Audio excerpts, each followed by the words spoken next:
होकर बैठो तुम। जी जी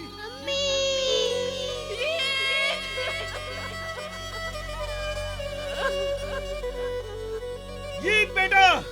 पापा मुझे छोड़ के मत जाइएगा। मेरा बेटा जा संभालो रहा अपने है। आप को। ईद मत नफीस जाओ। उठो, नफीस उठ जाओ, चलो नफीस मेरा बच्चा मेरी चला तरफ गया। देखो, संभालो मैं खुद उसके को। बगैर नहीं रह नफीस। सकती। ताहिर, उसे मेरे पास ले आओ ना, मेरा बच्चा। चलो नफीस खड़ी हो, मैं हमारे बेटे को लाऊंगा, चाहे कुछ भी हो जाए, चाहे दुनिया इधर की उधर हो जाए, मैं उसे लेकर आऊंगा। नफीस हिम्मत करो नफीस, मैं तुम्हारे साथ हूं, कुछ नहीं होगा नफीस, कुछ नहीं होगा। मैं अपनी जान दांव पे लगा दूंगा, मैं लेकर आऊंगा ईद को, मैं ईद को वापस लेकर आऊंगा, मेरा यकीन करो।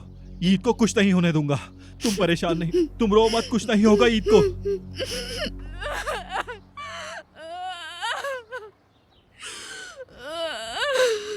नफीस, मेरी बहन सब्र करो, फिक्र मत करो, हम अस्मा से पूछेंगे कि मामला क्या है। उनको संभालो मेरी बहन।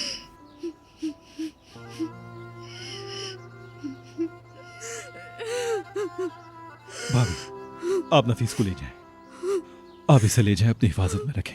चलो अंदर चलो, तुम कुछ नहीं होगा, तुम बिल्कुल फिक्र मत करो। बहन मेरी बात सुनो, पहले हम घर चलते हैं और फिर देखते हैं कि इसकी असल हकीकत क्या है। तुम बिल्कुल परेशान मत हो, वो कमीना हरगिज इस शहर से बाहर नहीं जा सकता। अल्लाह के हुक्म से हम सब तुम्हारे साथ हैं, ठीक है?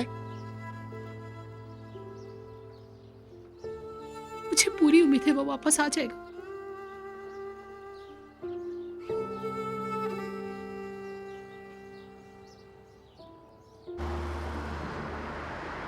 मुझे अपनी अम्मी के पास जाना है, मुझे छोड़ो, मैं अपनी अम्मी के पास जाऊंगा। जीत बेटा मेरी तरफ मुड़ो। मुझे आपका बेटा नहीं बनना है।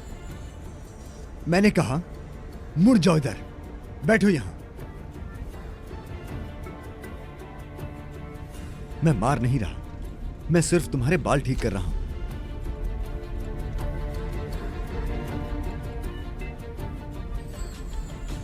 थोड़ा तेज चलाओ तो।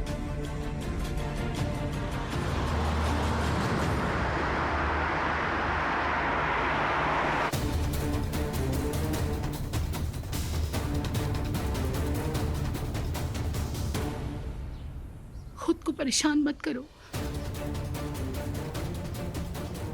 अस्मा मालूम करके हमें सब बता देगी। मुराद, उसके साथ जाओ, उसको अकेला मत छोड़ना बिल्कुल भी, समझ गए?